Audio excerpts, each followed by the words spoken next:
Hello, my name is Daniel Hodap, and I'm the facilitator of the Law of One Europe Telecom Group. And today we have an interview and a Q&A session with our author of the wonderful book Intelligent Infinity. That is the German version, but we have recently published his book in English. And now let us welcome Matthias Galke. Hello, Matthias. Thank you. Hello. Yeah, hello. Matthias, I would like to start you to may introduce yourself and give us some insights about your past and how you met first time the raw material. Well, I'm from Hamburg and I'm 50 years old. And um, after school, when I was not where I was not so interested, and I started again reading, and I read a lot of stuff because I realized I really didn't know nothing at all after school. And to justify this reading, I decided to study philosophy, and took, I guess, about 10 years I could do this. And I used the time for reading everything I was interested in. It was very much, almost read about 8 to 10 books at a time. So I spent many times absorbing information, but with no peculiar destination or aim. And I was just interested in so many things. And when I was 22, I had a near-death experience because I was also a rock star at that time, and I had quite an experiential lifestyle. And so I realized that reading all that stuff about Buddhism and spirituality didn't help in this situation. I was just fear. And then I realized, okay, it's not enough to read about something, you have to make experience. And then I started meditation in the Zen Buddhism tradition. It's called the Zen. And yeah, from that time on, I was in daily meditation and was sometimes good, sometimes not so good. And I was reading, and I was still doing a lot of stupid things. And one day I learned about some yoga postures, some asanas, and thought it was really helpful before meditation to prepare the body. And I also heard about that breathing is not so unimportant. And so I made experience with hatha yoga, and it felt very familiar to me to get in these positions like lotus pose or something. And it was no problem. It felt familiar. And then I started to practice more and more of these things, like also pranayama breathing techniques. And I studied still philosophy, and I had still no idea how to earn money and what to do with my life. And so I became a yoga teacher. This became my profession. And yeah, also teach yoga teachers right now. And When was that? Which year was that? which year I started teaching, I think it must be 2006 or something. Okay. When I decided to do this. And at that time, I also read a book called Autobiography of a Yogi from Paramahamsa Yogananda. And he presented something called Kriya Yoga. And he said it's the fast track to enlightenment or airplane or something. And I thought, wow, I'd spent so many years right now, was really slow. Maybe that's something for me. And I was initiated in Kriya Yoga and learned this technique. And I thought it was more effective because it had to do with breathing and concentration and your central axis. And yeah, that helped a lot to become a little more settled. And teaching yoga implied also to teach about philosophy, and I was of course reading a lot about these things. And we had a manual where I was teaching, and it was very bad. And then I said, okay, I've studied all this, I will write a new one. And writing a new one, the new manuscript was getting bigger and bigger. And so we said, okay, let's make a book, let's publish that. And this was writing my first book. And after I finished that, and I guess this will be your next question, how I came to the law of one. I came upon a book from most people know David Wilcock. I guess it's called Source Field Investigations. Yes, I know David. And yeah, and he in the end of the book, I guess he was talking about this law of one. This was his major inspiration. And I thought, yeah, there was a lot of interesting stuff in that book. And I thought this law of one sounds interesting. And yeah, I Googled LL research and found it for download. And before I read the whole book, I don't know where it came from, but I had the idea I had to write about the law of one. The next book must be about this, because I thought it was like an umbrella from where I can put all the theories, all the stuff I had read. I can it was a framework for all that, I thought. And I wanted to read it in German, and so I contacted Jochen Blumenthal to please send me a book, and it was a very large book. And so we came in contact, and I thought I told him I would like to write something about the law of one, because you know, the 106 sessions, there's one topic, there's another topic, there's no real order in that stuff. And I thought, well, it would be nice to present an overview. And so I started writing and writing and writing, and it became very big. And Jochen said, oh, we cannot put it in one book, it's much too large.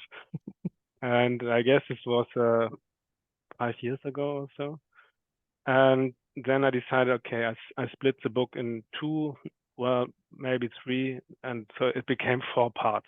And the first one was released, I guess, 2019, 2020, 2020. And that's the one we translated in English and published now. The second is also available in German. The third one I'm just writing right now, but it will be about the history of mankind, and that's quite a difficult topic from the law of one, and I need some more time to bring this. Yes. That was great.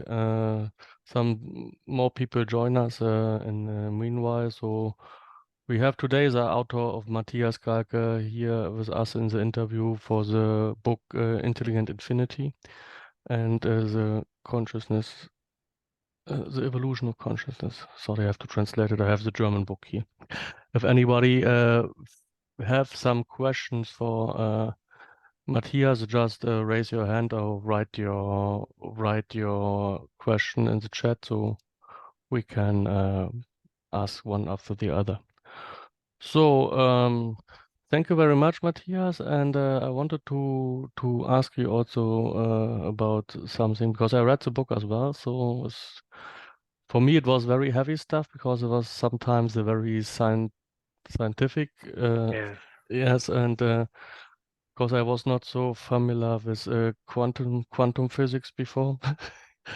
But I like what you did as you putting from each perspective. You're looking from different point of views on the quotes of Ra, and so how you actually structure this one? You are just taking it note by note, or you write it down first and arrange it later on the particular section of the book? No, what I first did, I siebte, I extracted the note. the most important information from the law of one. Mm. And I reduced everything when they were talking about private things, and so I reduced the text, yes. And then I took some colored pencils and thought, okay, this is about creation of the universe, the galaxies, about planet Earth, about the harvest, about the veil. And so then I structured all this and I had a list like in the index in the law of one, Yes. something like that I did. And then I wrote everything down, and then I wanted not just to write about the law of one, but there are so many spiritual traditions. There is so much new stuff in science. And all these theories are formulated in different language. So for example, we call it the self. In India, they call it the Purusha or Atman. So you have different words for the same thing. And much of our Verwirrung, this confusion comes from not understanding that often different words mean the same thing. So, and I wanted to bring this together, that what's called intelligent energy is nothing else but what's called chi or prana in other traditions. And to bring different theories together and show the similarities and what they're pointing to. And this was my main idea by writing these books. Yeah, so to make all the available information we have nowadays, to give it a structure, to extract the essence from that. Yes, I understand. So meaning you took some parts from the text from Buddhism, which actually also refer to the law of one. And you found the Yes. same in the Holy Bible, for example. And Yes, exactly. describing with different words, basically the same topic from the law of one. Yes, because people who make spiritual experience or spiritual realization, they have all the same experience, but they formulate it in the language of their time and their culture. Yes, yes, I understand. Yes, that is very interesting. And let's go a step back. When you read the law of one the first time, how actually it changed your life, or which impact it have to your life in the first sight? Well, for me there was not so very much new in the law of one. Actually, what you find in the law of one, you find also in other spiritual traditions, but in a different language. What was especially for me interesting in the law of one was this abstract language, like these terms: intelligent infinity, intelligent energy, love, light, because they had people don't associate things with that, which they associate with terms from their own tradition and maybe misinterpret. And this neutral language, this was for me very fascinating. This very technical language, and this makes it for me very precise categorize other things in that from other traditions. And what's the most important thing for me about the law of one, there's one line I want to speak it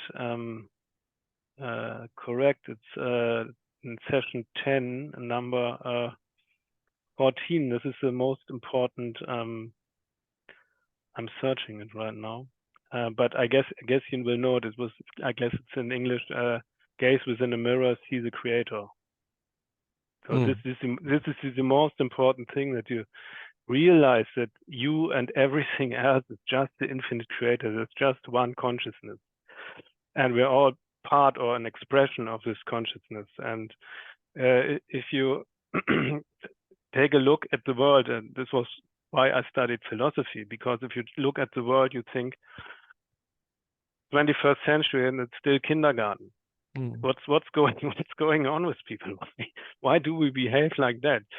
And I was just talking the whole day, the whole weekend, the seminar about yoga philosophy, and that's the same thing. It's in yoga philosophy, you say everything is Brahman. There's only Brahman. There's only the self. There's only the infinite creator. And I guess that's the important thing, because if you would realize that the person next to you is nothing different, but just it's the same actor, but in a different role. We all wear different masks, but the consciousness behind it is one. And as long as we don't realize that, nothing good will happen. And that's what I mean. What we need evolution of our consciousness. We are so entangled in our roles, in our minds, in our little games that we're playing, that we don't realize who's the real player, who's the infinite creator. And I think that's the main important, or that's the most important thing, and that's the essence of spirituality, to realize the self, to know who you are.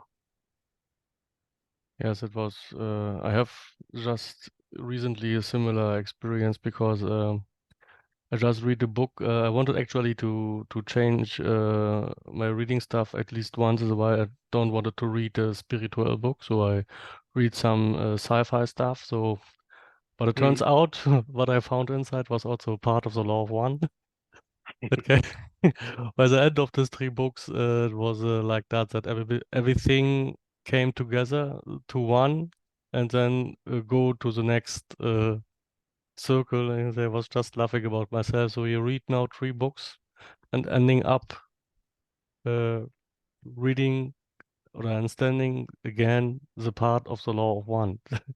That all is one, came together again, and then split again to get experience again. That yes, as you said, it is very technical language in the raw material or simple language. I don't know if everybody would call it the simple language, because some people find it very hard to read the material actually. But I think because of your background and your philosophy studies, and you have a easier understanding of the words you're using there. And for me, it is also always amazing because even though I read it, I think complete, I read it already 4 or 5 times the material. First of all, each time it is different when I'm reading it, because I have gained more experience. So I have another perception of the material in this particular moment. And then even I have read it so many times. Every day, almost every day in my life, I experience something which is referring to the law of one, because and I have now the issue that I have a lot of discussion about time issues, timing, and all these things that is actually another level that you say, okay, timing is something you're always in hurry in the daily in your daily activities, but when you are from time to time zoom out and calm down, then you will see, hey, come on. You don't need to put yourself under pressure, to just be more in the moment and enjoy the catalyst that you're focusing at the moment. Yes. Yeah, this is just my input about this one. If anybody have a question, just feel free to raise your hand or to write something in the chat. Otherwise, I will continue my conversation with Matthias. Do you can one thing that yes. you said when I talk about yoga, I always say the understanding of yoga is the understanding of self. So when you read about these Upanishads or Bhagavad Gita or all this ancient texts, you will read them every day, every time new, and that's the same thing with the law of one. So you can say understanding the law of one is understanding the self, or is understanding the infinite creator. You will, because you evolve over time. You process catalysts, you make experience, you learn from it. And I think one of the other most important points from the law of one is the idea that creation exists because the creator, or for the creator to experience itself or himself or herself, or what you call it. And so there's one thing, creation is a self-referential process. The creator experiences itself in the creation to learn more about itself. And we are all holographic replicas or microcosms of the infinite creator. And so that shows me why we are here. Because we are here to evolve. We are here to learn, and to learn is to love more. And that's the two coins of existence. That's why we are here. And what I think so fascinating about the law of one, that you get a clear idea why you are here. You don't waste any time anymore with stupid things. You are here to evolve. And if you have that, so many useless things fall away from you. So there are people who are bored or don't know what to do with themselves. And that's the thing about the law of one. And the other thing is you can, it's nice to read the law of one. It's nice to read other books. It's nice to get all this information. It's also nice to meditate. But what do you do it for? It's all just technique.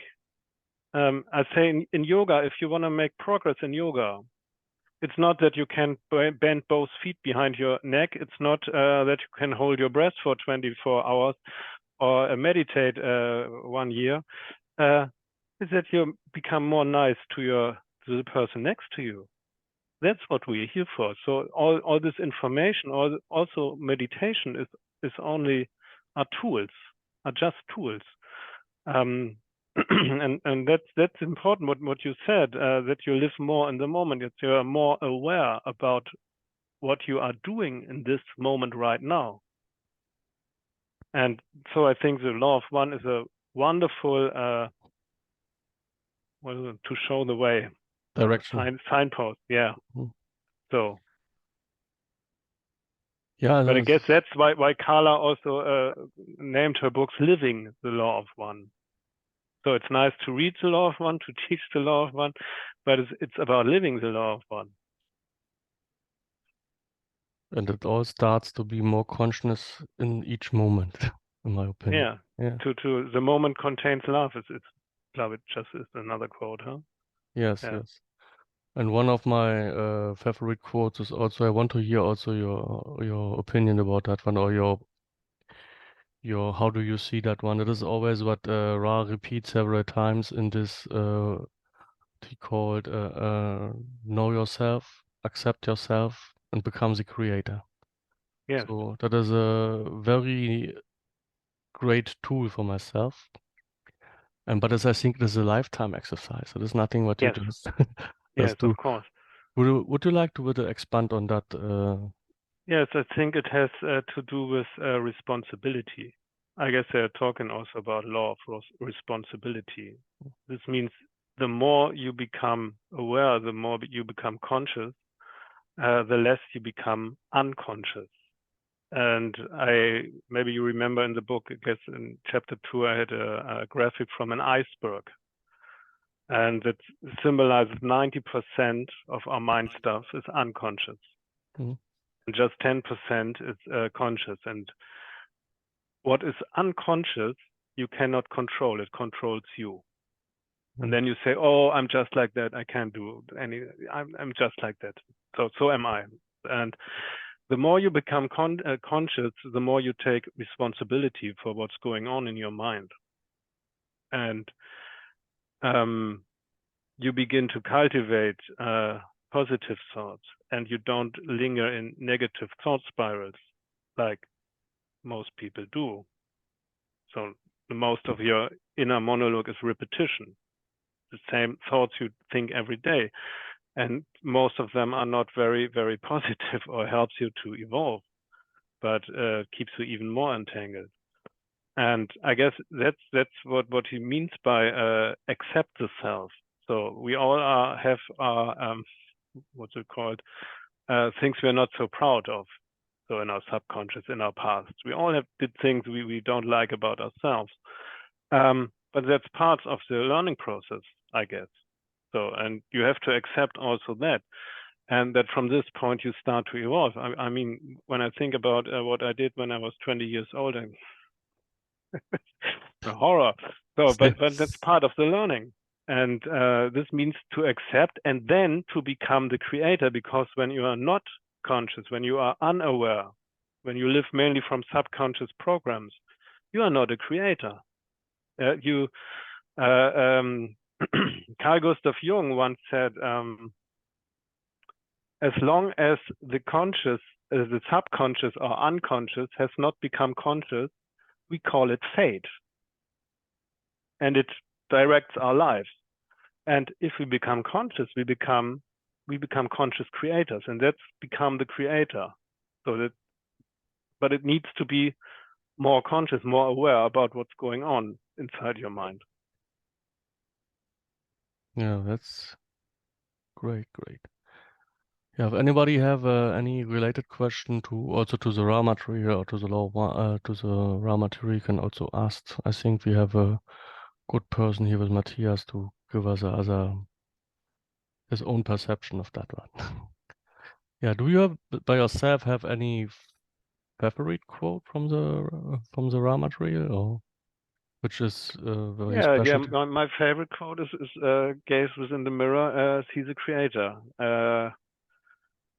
Look at the mind, body, spirit complexes around you, see the creator. I think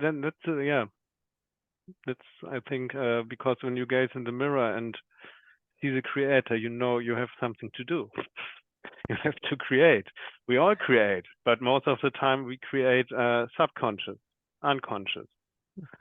And that's not always nice what comes out. Yeah, and I have recently I have some a seminar training or where it was about your thought of start with your thoughts, about your own creation, about your manifestation. So when you have always negative or not such good thoughts in your head or pessimistic thoughts, so it will not work out as ours. So now for myself, I'm training myself to check from time to time what you're actually thinking about or what. And when I realize, I said, boy, you don't want to have that one in your mind. So you switch and change your way to think more positively, and then this also raise your mood, and you're more happy and more realized. And even we have sometimes a very hard and tough working routine. So when you're running around and they go around like so, the people are confused. They say, why you are like that? He said, this environment. He said, but it's my own. He said, I don't want to be bad mood or feeling bad because we have some problems here around. So you have to deal with your own. And even I direct my thoughts in the positive way more and more.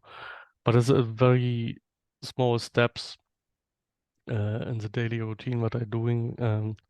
But it's helping, and everything what I see always is that this always refers back to the law of one or the material which I read there, and that is funny because I used to say we are living our life forwards, but understanding it backwards.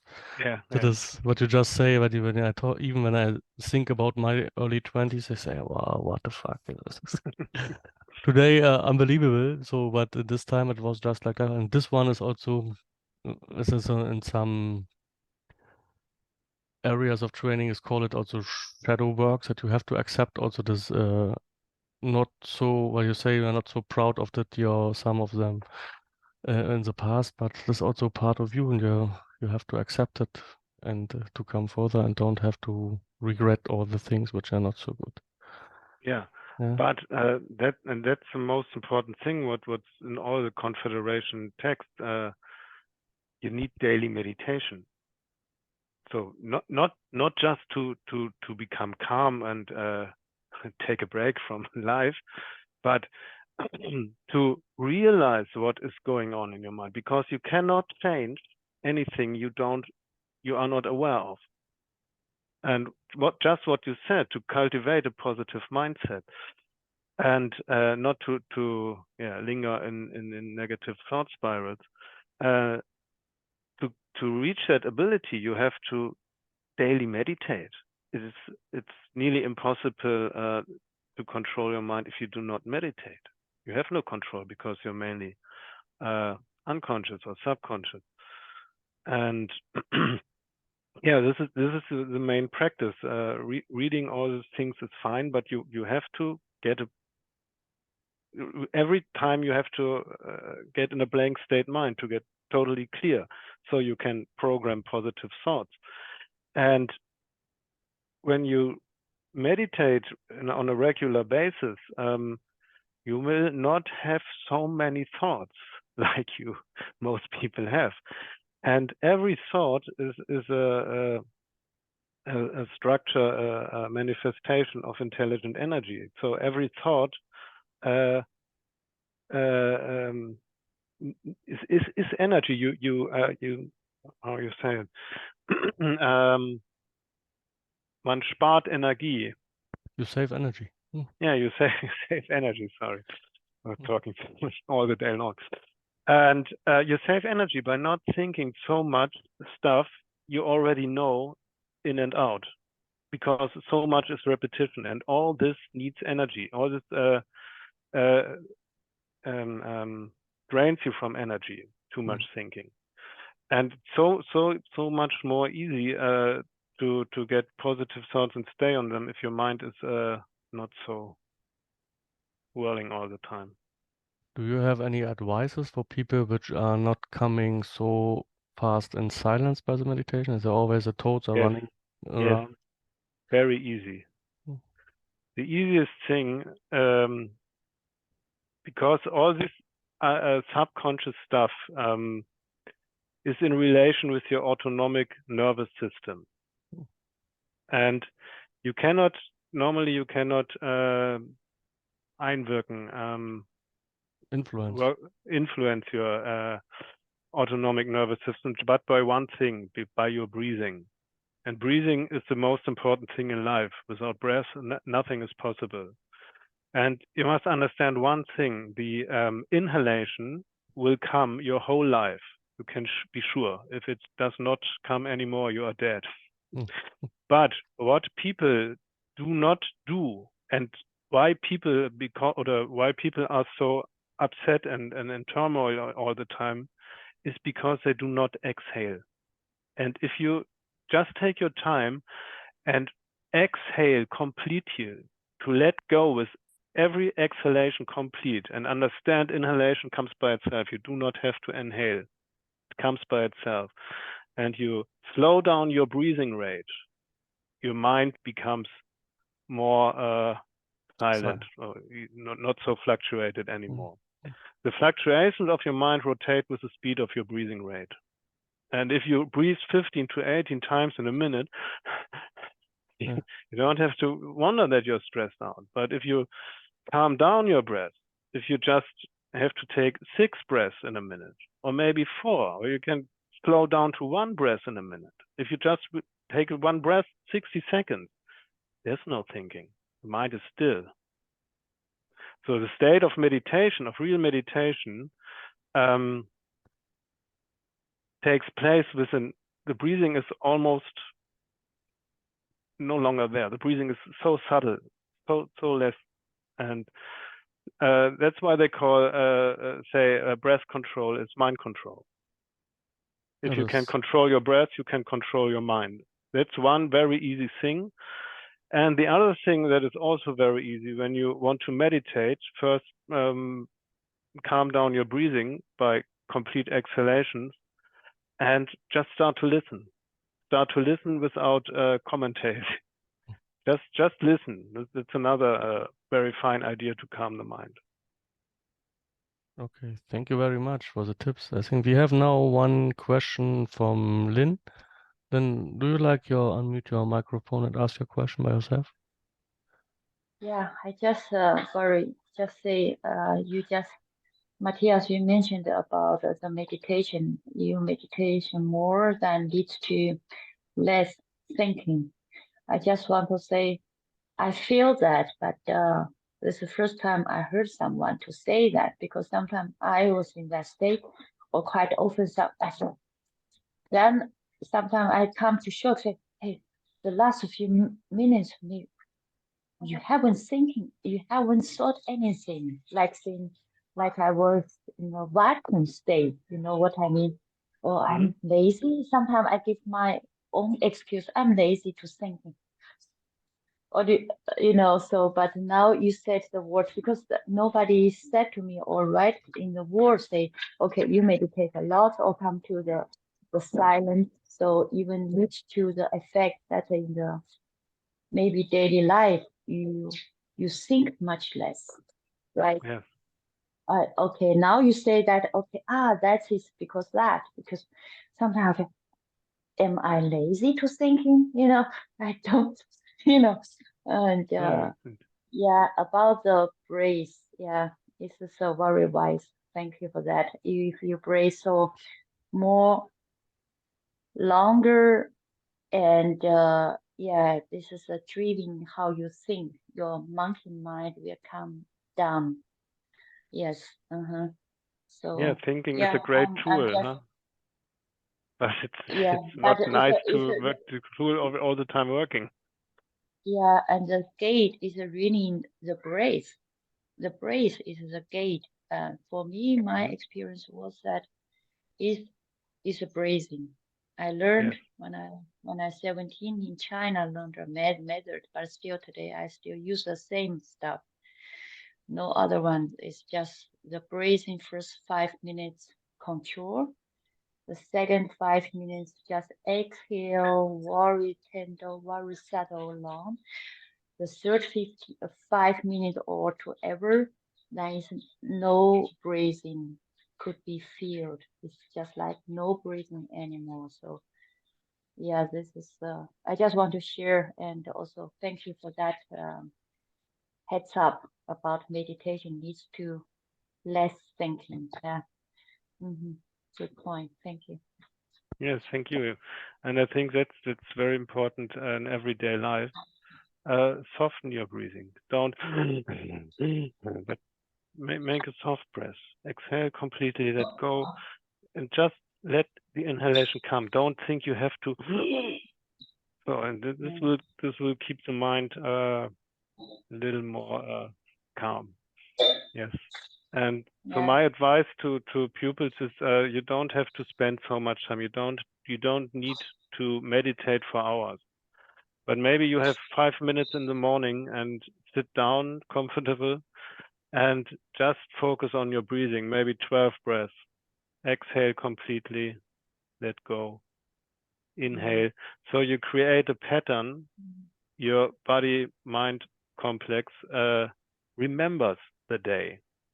In the next situation where it's become maybe stressful, you remember, exhale first.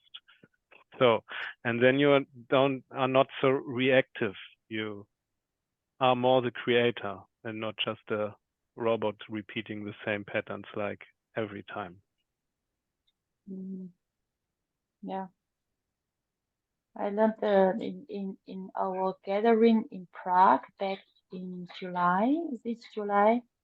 There's one guy from Israel. I forget his name. Daniel, you remember that the guy? He was. I remember the guy, but I don't remember his name. But I know who you were talking about. But he told me one word which is really quite enlightened for me. He said in Hebrew, the breath is a spirit. Spirit and breathe is the same word. I said, yes. That is a good one. That is a good one. If you aware when we breathe, you have a connect. You are docked into your spirit. That is just one word from him. Actually, give me a much enlightenment indeed. Yes, and if we think about these things, they are so obvious. They are right in front of our knows that we don't see these things. Yeah, without breath, nothing works. It's the most important thing in life, but we usually don't think about it. Just too obvious. Yeah. We have another question also from Bill from US. Bill, you like to unmute your microphone and ask a question? Yeah, I'm looking at the Facebook post that Daniel put up, and it says McCarty is very impressed with you, and he said because of your awareness of the similarity of these religions and the law of one, he is able to, that being the guest here, how do you say your name, Galke or whatever? I'm not sure. He is able to make inspiring correlations between the law of one and these religions that creates a many-faceted jewel that can be appreciated and used in anyone's spiritual journey. So I've already heard you connect different words with different things, but what do you think is the most, what are some of the most inspiring correlations between the law of one and other religions that you can relate, that you would talk about, what would have the highest priority? Do you understand my question? I hope a little.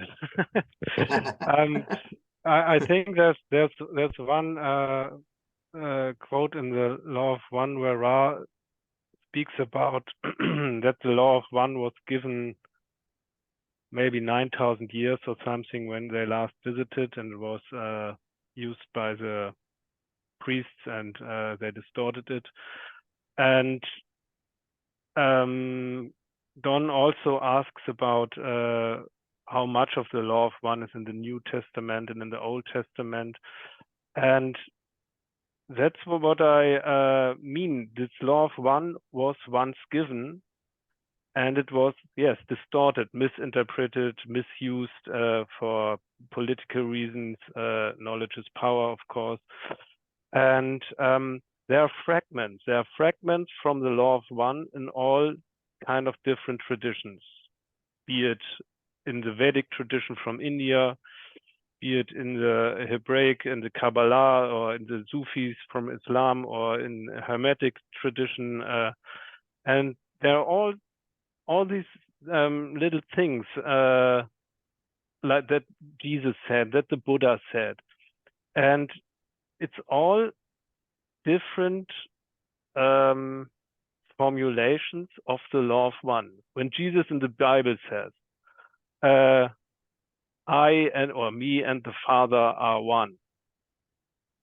So what does he say actually? He said, myself and the infinite intelligent infinity or infinite creator is the same thing. We are all everyone is an infinite creator, and this is the core, the essence of all these spiritual traditions. And I think we have to rework that, or to remember that this is what is meant by that. This is the true meaning of religion. It's from Latin. It's called religare. It's to bind back, to relate, to reconnect with the soul, with the self, or what's God. And this is something in many traditions, people thought in religious traditions that God is something that is away from you. Maybe in the heavens or something, you have to pray to it. But in essence, God is another name for the infinite creator. And the infinite creator, I mean, gaze within a mirror and you see the infinite creator, you see God. Yeah? To understand or to realize the self or to experience God is the same thing. So, and that this is the core that is hidden in all these traditions. And to remember that, to rework or to reformulate this, I think there the Law of One is a very good or potent tool to remember this. Does this answer your question? Oh yeah. I mean, you see it like I look at Jesus's message, and he's really preaching unity, you know, and there's a complete disconnect between that and the followers, it seems, because they look at everything as external, outside themselves. They need a savior, and so you're just saying in the original essence, which was be like when Carla or when it goes in the material and talks about the mystical traditions of Hinduism, Christianity, Buddhism. So it's the mystical traditions that connect to the oneness of all.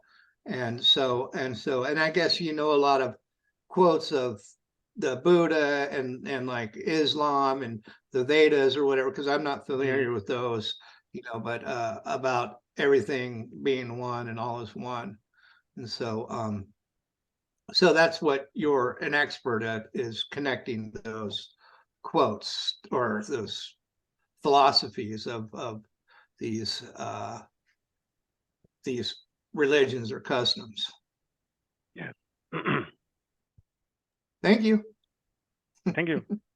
Thank you for your question, Bill. So, and I think it's just let me add something. I mean, if we now look at the Near East, what's going on, and that's just the point of it. There's no understanding of the inner core, what it's about, and yeah, to make people realize that the self or God, this is nothing special. This is consciousness. This is consciousness. Is the foundation of everything. And this consciousness has to evolve. And if it doesn't evolve, if it stagnates, then you get trouble. And in my book, I used a geometry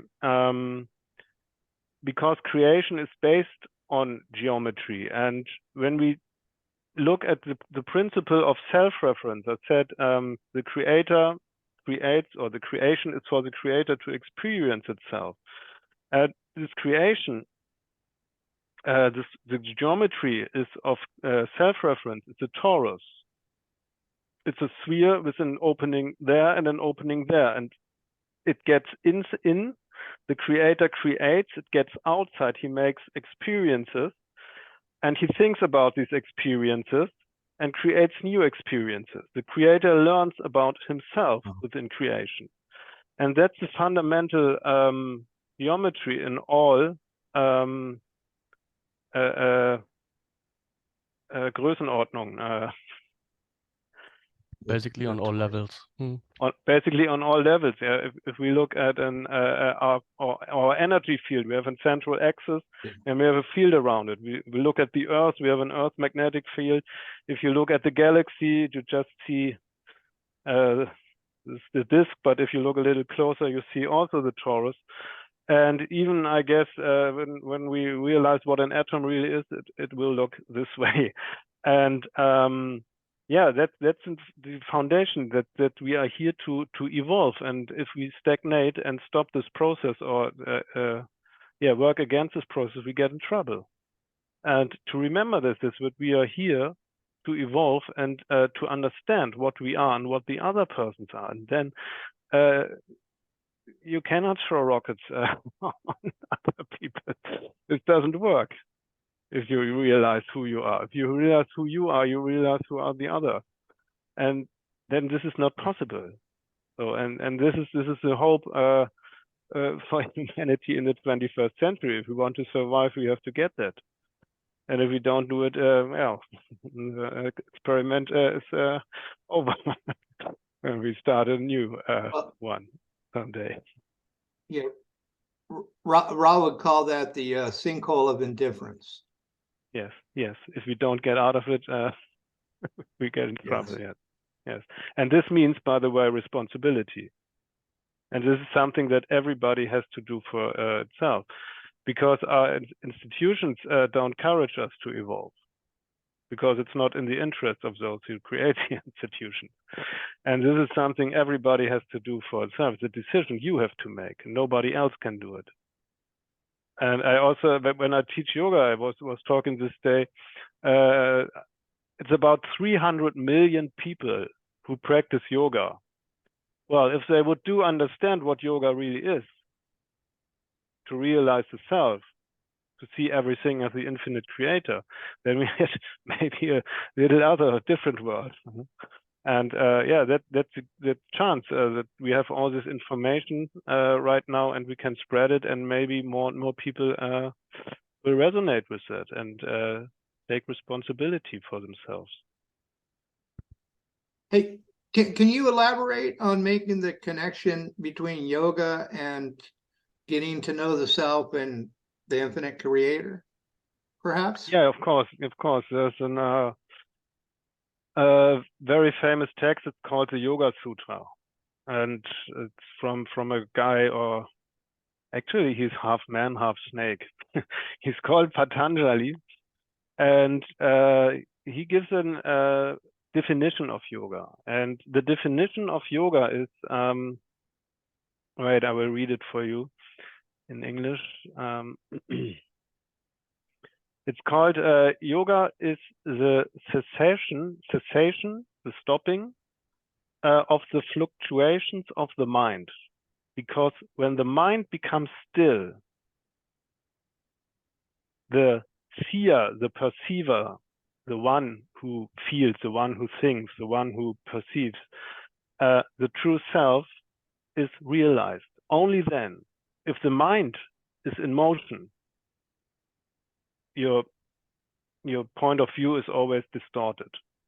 But when the mind becomes totally still, then the self, or the infinite creator, shows itself. Intelligent energy stops moving and becomes intelligent infinity, and then you realize what's the foundation, and that's consciousness, and that's yoga. This realization, when really the mind becomes still, the mind becomes totally clear. So that's the famous definition of yoga by Patanjali. And I guess there's this quote from William Blake, who said, when the doors of perception were cleansed, when the mind was still, then everything would appear to man as it is, and that's infinite. Is that, Matthias, also what you would call alignment?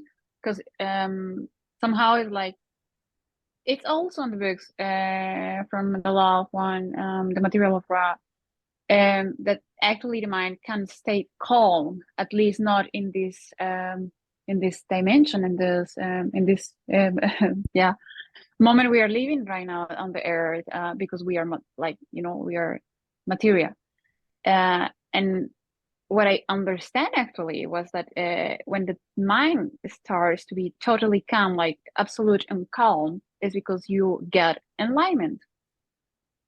Yes, that's Okay. the thing.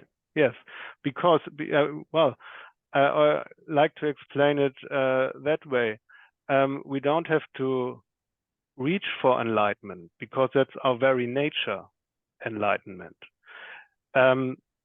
In India, the teacher is called guru, and guru means the one who takes away the darkness. So, and what is meant by darkness?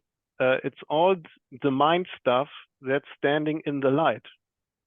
So light is your very nature, enlightenment is your very nature, and you realize that when the mind becomes still, then the light can shine through. And that's called enlightenment. But it's nothing you have to work for. It's something you reach when you let go. Because you are the infinite creator. You are perfect by definition. You are the absolute by definition. You just limit yourself all the time. Yeah, though we are here to experiment actually what we decided to do here. And yeah, you said before, like when you left, you are enlightened, like, because I suppose, and I don't know, I think somehow I was possibly outside of this world. Hope so. But when you are outside, you don't have the veil. you are totally aware of everything. So Yes. it's like kind of silly to be here and try to be in alignment because we choose to be here right now. Yes. So Yes. what I actually understand from the last time I have reading and I have experimenting and doing this and that, it's not to reach alignment. It's actually to experiment and to be here and to be aware that you are here because you choose it before. And Yes. if it's wrong something, yeah, it's right. It doesn't mean that we need to go to the deepest catalyst and just try to die. It's also right to be in that position because we are experiment what actually we couldn't experiment in the second density and also in the first density. We are here just to be aware of our body, of our consent, like to be aware indeed. Yeah, and to be aware what kind of world we are creating together. Yeah. Sure. and that takes a little more awareness, and that's what grows when you learn to calm your mind from time to time. Of course, we don't have to sit all the time like the yogi in the Himalayas, but to get a little more structure in our mind, I guess. Yeah, maybe. To So, become creators. yeah, I mean, they choose to be like that. Otherwise, yeah, I mean, each of us has a role in this society or in this world or in this dimension.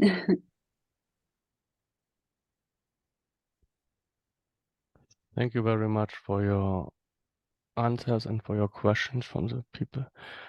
Matthias, do you want to let us know anything about the second book of Intelligent Infinity? That maybe you have an idea when the second one will be coming out, volume 2 in English? Yeah, so the second one, it's called Chaos, Logos, Cosmos. And this is about how the creator experiences itself through the different densities. So it starts with description of first density. From our scientific point of view, we would say first density, stones are not conscious, come on. And I will explain that stones are very conscious because everything is an expression of consciousness of the creator. And I just want to put this clear, the self, the creator, God, it's all the same thing. It's consciousness. Consciousness is the foundation of everything. This is a spiritual universe. This is spiritual. Spirit is a foundation. And then how it comes to second density and how consciousness evolves, the evolution of consciousness. That's what the book series is called. Then what happens in third density? I write about what was before the veil, what was after the veil, what is the veil. Right now I'm thinking quite different about the veil, because I think the veil is something that through time gets a little more lifted and a little more down. But that's the thing for the third volume, talking about what time really is. And it's about the choice and how you can make a choice and what it's called service for others and service to self, what is meant by that. That is not just a third density phenomenon, but it's actually the principle of polarity. And principle of service of self is contracting thing, and principle of service to others is an expanding, opening thing. I guess Ra calls it the way of that is and the way that isn't, I guess, the two ways. And that's a fundamental thing in creation and on all levels. And talking about the choice,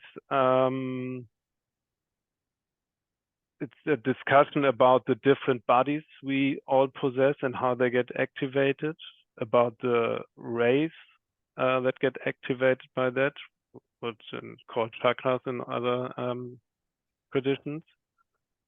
There's a whole chapter about what happens after death, what happens between the lives. Why do we choose creation? Why do we choose to get born in this direction, in this environment? And what are the lessons we have not yet learned, and what does it take to graduate into a fourth density? So what does it take to evolve for a human being? And then it's, how is life in the fourth density? What is meant by living in fourth density? How do we think about it? Also, will there be one day where we shift from third density to fourth density, or do we have to die, or what is actually meant by this fourth density? And also fifth density and sixth density, and how does it relate to other traditions when they talk about angels and demons and devas and things like that? And how do these forces from the higher densities act upon humanity? So there's the Confederation, there's the Orion group. What does this actually mean? What is meant by these psychic greetings that LA research experienced during the Ra contact? And also, what's the end of the story? What does Ra reach for the seventh density, and how it starts all over again? So it's a journey through the densities, the second volume. Mm. And right now I've written a book of yoga. Once again, the book I first read, I republishes with Jochen, and I expanded it and just reread it right now, chapter by chapter, and translate it. So it will be released in German and in English. And when I'm finished with that, and I hope this will be end of the year, I think I will translate the second volume. So I hope it will be available in March or April. Great. And then let's see what happens with volume 3. Thomas have a question also. Thomas? Yes, exactly to this book. What I only meditated 2 or 3 times in my life. And then, yoga, sorry. Meditated almost 20 years, but yoga with the body only 2 or 3 times. My wife is doing very much yoga, and I'm just curious. I consider me very deep into meditation every day, 2 or 3 times. But I know I should do more yoga. What is for you the difference between if you are in your body? Because I was, after 20 minutes of yoga, I was sweating and there's a lot of things going on if you do with the body, real yoga. And what do you think is the difference between like a meditation with yoga, with the body, or if you start just sitting at a sea or a lake and meditate for yourself? It's very interesting for me. Let me explain it this way.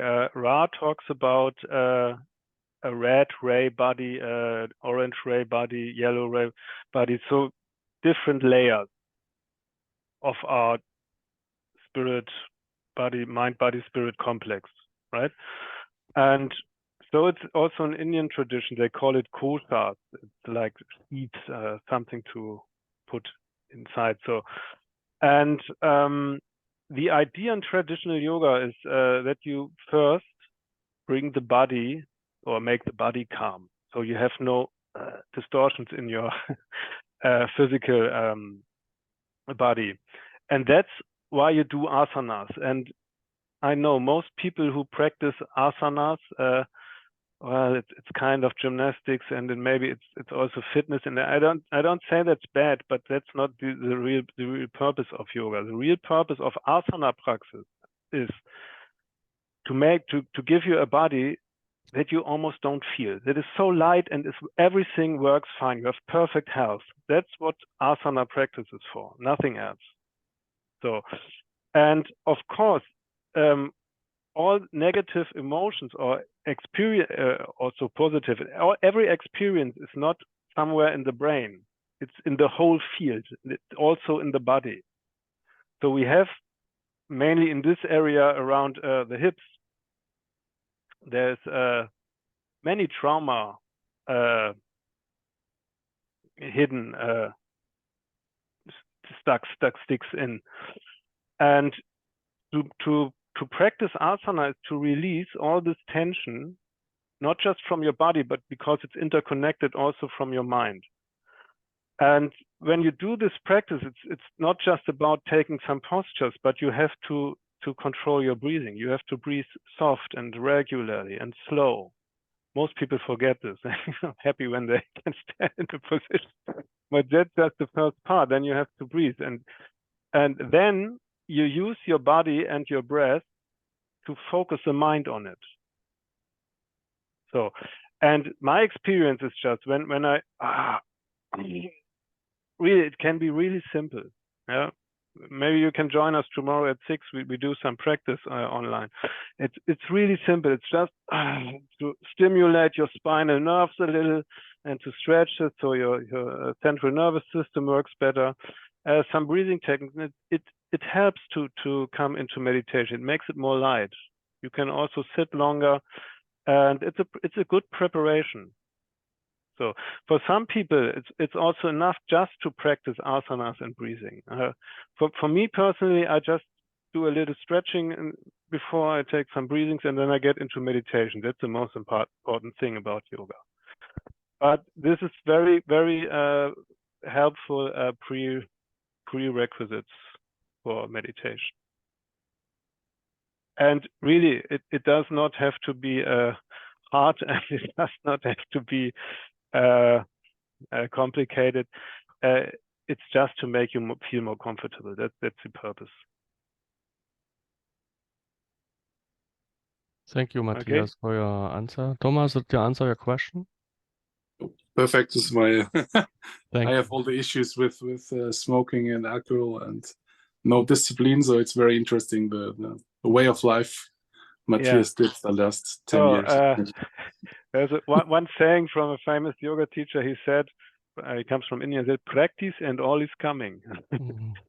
So I had also a lifestyle that was not so healthy. And when I started practicing regularly, these things fell off. I never said I don't smoke anymore, I don't drink alcohol anymore, I don't do any other stupid things. I just was not interested in it anymore.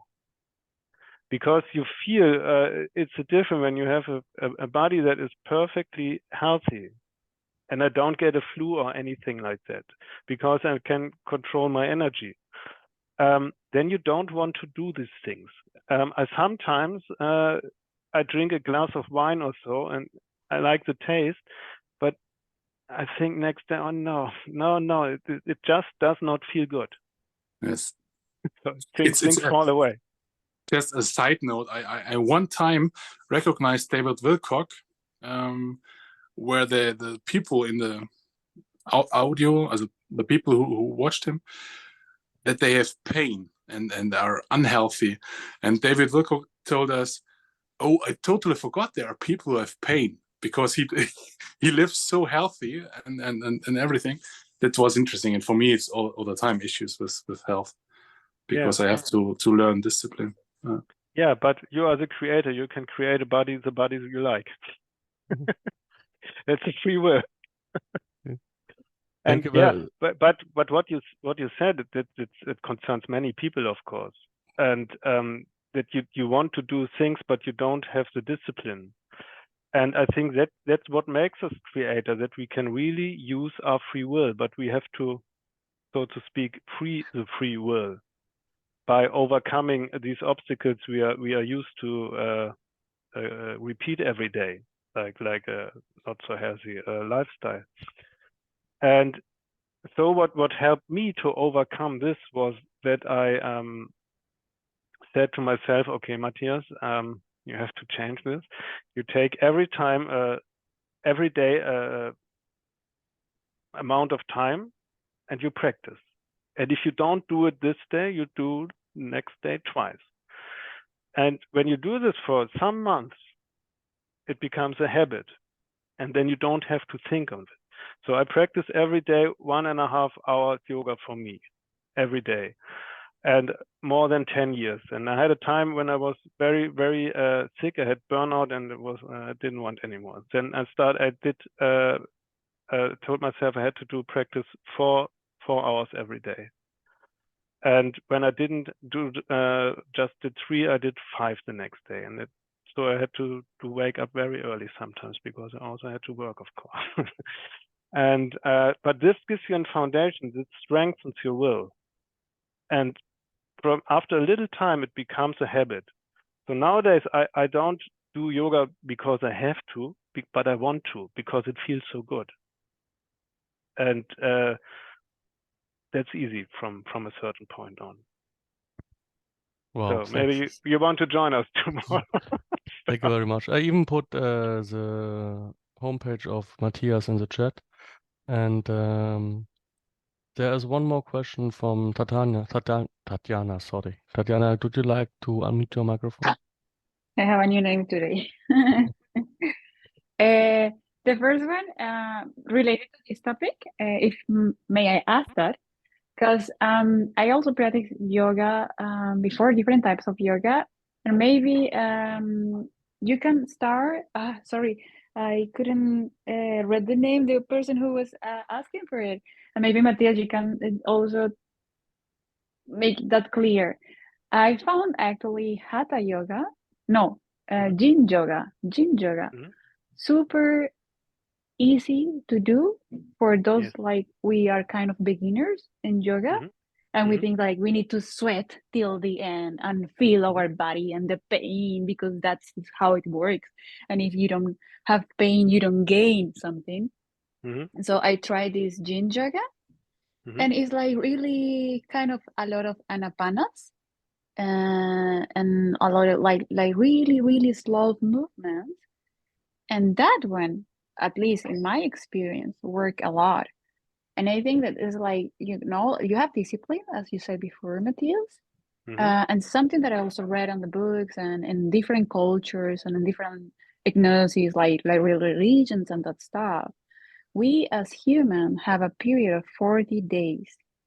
If you rock those 40 days, you can establish a routine. Yes. So like that is something like, okay, try to stick on the program, try to and yeah, if you wrote the 40, you can somehow like maybe 5 minutes this time, the other time maybe 10 minutes. And for me, I don't know if yin yoga is something like related directly with yoga. Maybe you can comment on this or open a little bit the topic. That was the first question I had. And the second one, because you said like there are like more books coming, and by the time you were talking about the books, I was thinking,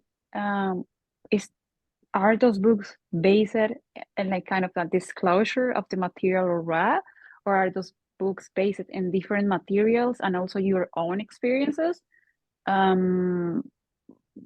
Because you mentioned a lot of stuff, which I was like, okay, I didn't read that already from the books from the material of the, like, I mean, the material of Ra.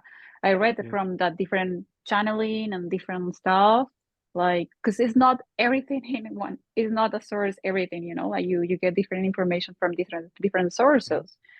But you mentioned like, yeah, what happened in the fourth dimension, and what happened after life. Do you experience that already, or is also based in other materials, or is it's unique, the law of one? Yeah, it's mentioned in the law of one, but it's not expanded on in the law of one. And so I used different materials to give this information that was well, sometimes Don asked something and Ra gave a question, but then came a totally different topic and they don't follow that thread. And I tried to bring some additional material from different traditions and different people. So there are, of course, other channelings apart from the law of one. There are LL research channelings with different channels. There is mentioned in the book Law of One is a guy called Andrea Puarich mentioned, and who was in contact with Uri Geller, and who also had The doctor channelings. one, right? That one is the doctor. The doctor who, I think Carla was going with him in a kind of, different experiences. Dr. Puriharish. Yes, and he also had channelings. They are referring also to the group called the Nine, and there are so many. There's a guy called Hortak who wrote the Keys of Enoch, and there's so much material, and well, of course, different quality, but if you compare all these different materials from all these different sources, you get some similarities, you get a picture, and I try to present this picture. So of course I was not wandering in this, or I cannot remember this density or sixth density, but you get an idea because there's a direction within creation through the densities, and the direction is always to differentiate, to expand, and then to integrate. And this goes through the densities, and so you can see a pattern, the fractal principle in creation. And so you can extrapolate how fourth, fifth, sixth, and seventh density will be like. What I'm mainly using is, of course, what Ra is talking about, but as I said, I expanded a little. So, but all the books I write in the series are, of course, based on the law of one, but as I said, expanded with additional information. Does this answer the question too? Follow on that question. Do you experience something of that kind of information you are putting in their books? Like, I don't know. Do you quote yourself as an own experience in your books, or is everything outside from other sources?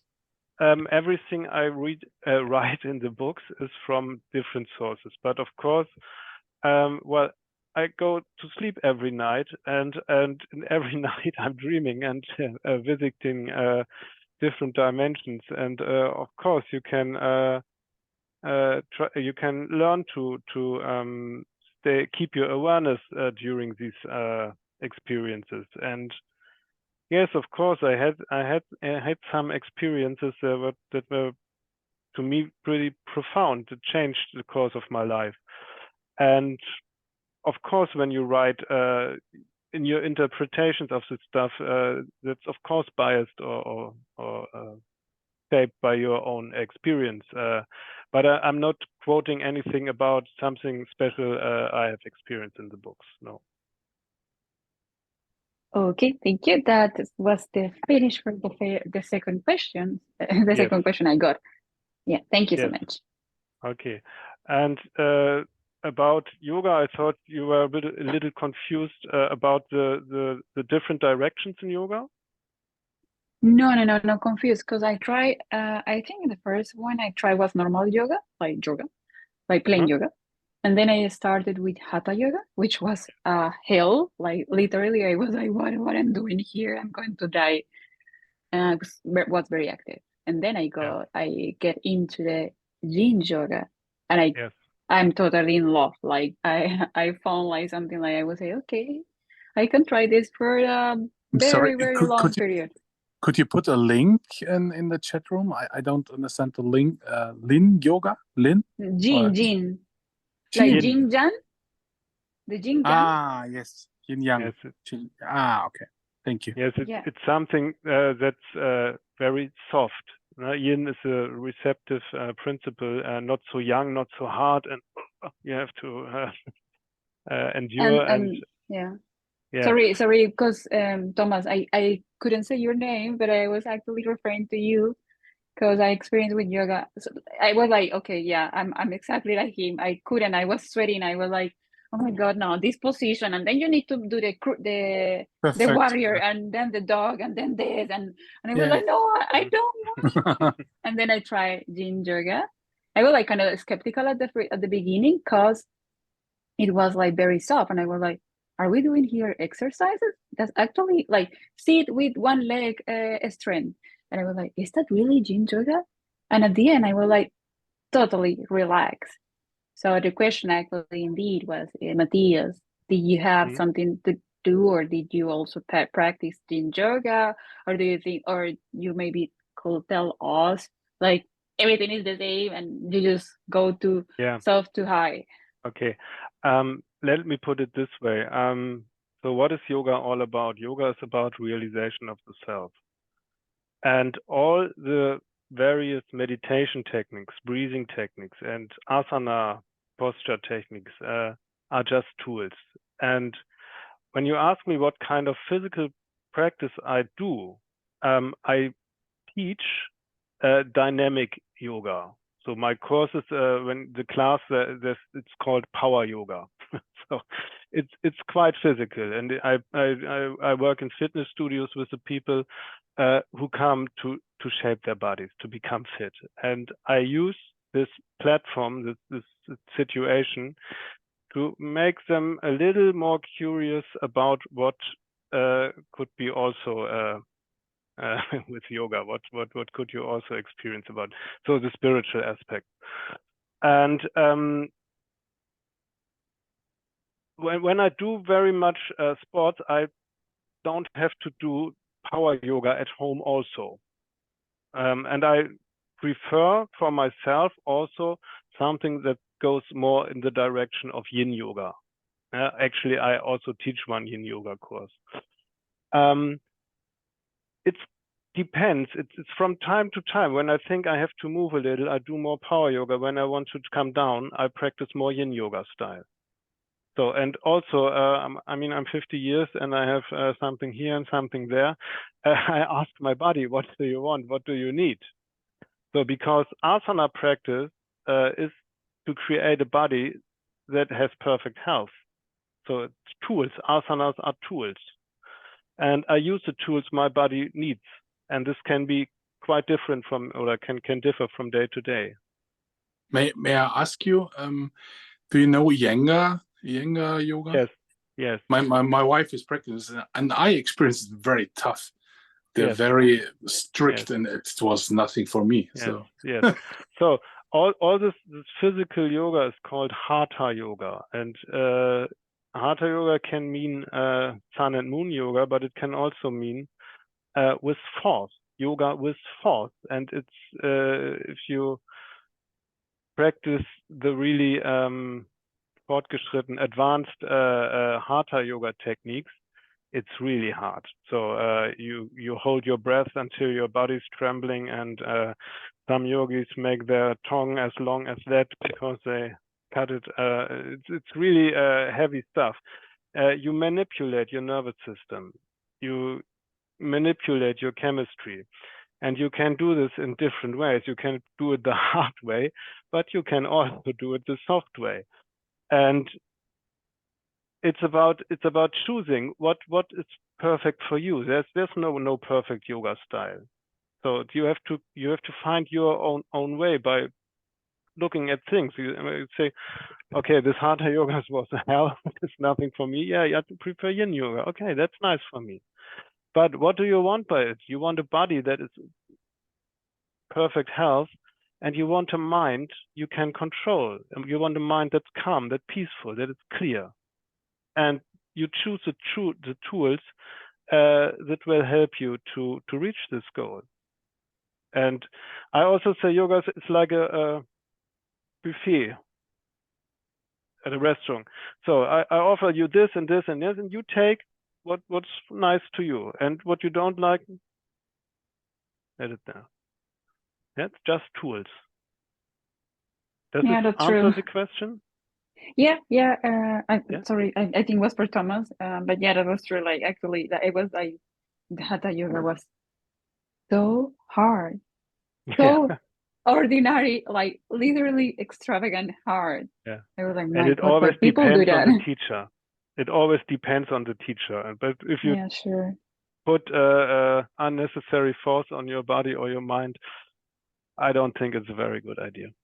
From time to time, it can be helpful, but yeah, this discipline is a fine thing. But the paradox thing about yoga, you will not reach something in yoga. Actually, in yoga, it's about letting go. Because what I said, the self is perfect in itself. You don't have to do anything to become enlightened. You just have to let go all the stuff that stands in the light. And this is it's also meant. This means also physical distortions. That your body is too stiff, and if you put more pressure on it, you will not be helpful. So. So for many people, yin yoga is very, very good because people are also most of the time too much young, too much active and doing.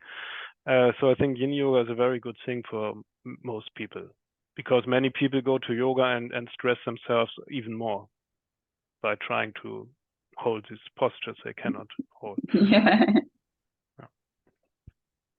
Yeah, This was my thing with Yenga. Yeah, I don't know, but the studio in Munich, they are very professional. It's doubled German and Yenga and total strict, and it was not my thing. This. Yeah, thank you very much, Matthias, for your explanation on yoga. So for everybody who have more interest, I think you can still book sessions by Matthias. So I put his contacts, his homepages. Matthias is one, Matthias Galke minus yoga and Maha Yoga. I put this. Yes, the second one is for teacher training. Okay. And the first one is my personal. It's not very professional, but you can find a link there under Veranstaltung.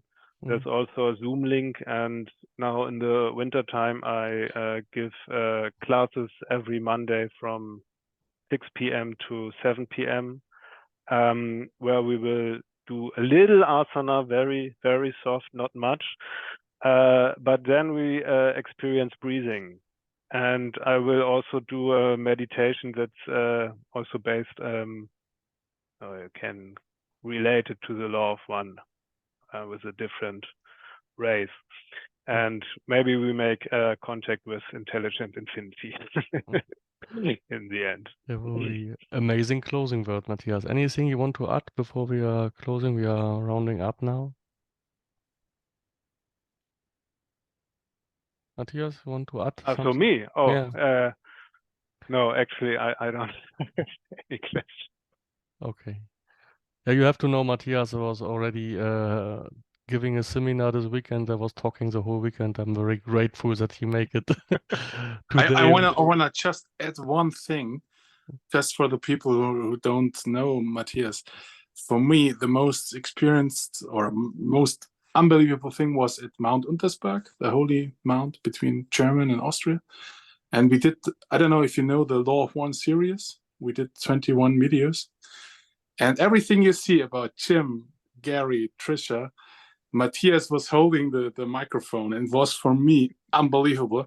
I even have now pictures. Matthias was total still, and I never saw this. I have one short thing from my wife is very in digital media, and all the people are moving, and Matthias is like a picture. He can be so calm, and that impressed me to this day. Just as a good example to being in the moment, Matthias, right? Yes. Well, we have to add. I did this during my when I was studying. I had to work, and I worked at the television and did the same thing. Okay. It was amazing. Because I really have 20 seconds of a video what Nadine did for all the video series, and everybody's moving. Jim and Gary or Nadine, and Matthias is like a picture. He's total calm. I never saw something like this. It's very, very funny or strange. Very Yeah, cool. well, anybody interested to see that videos, you can find them on YouTube. Matthias, is it on the page of Eller Research? I think, yeah. Yeah, they put it. Yeah, so you can see it Mount Untersberg, and it's a series of short videos about law of one and the raw material, and it was shot in the border between Germany, Bavaria, and Austria. Law of One series, they Law- named it. Law of One series, you can find it in YouTube. Thank you, Thomas. Yes. And yes, thank you very much for all the participants. Thank you, Matthias, for being with us. This is a book, what we talked about today. You can buy it on the page of Eller Research. You will find the English version. And yeah, the German version you can find under the homepage of das Gesetz des einen. And yeah, thank you very much, everybody. And I hope we will have another session in future with Matthias, but not very soon. He's very busy for the rest of the year. Thank you very much, Matthias, that you have Yes, time thank for you. us. Thank you. Okay. Bye, everybody. Thank you very much. Bye. Bye.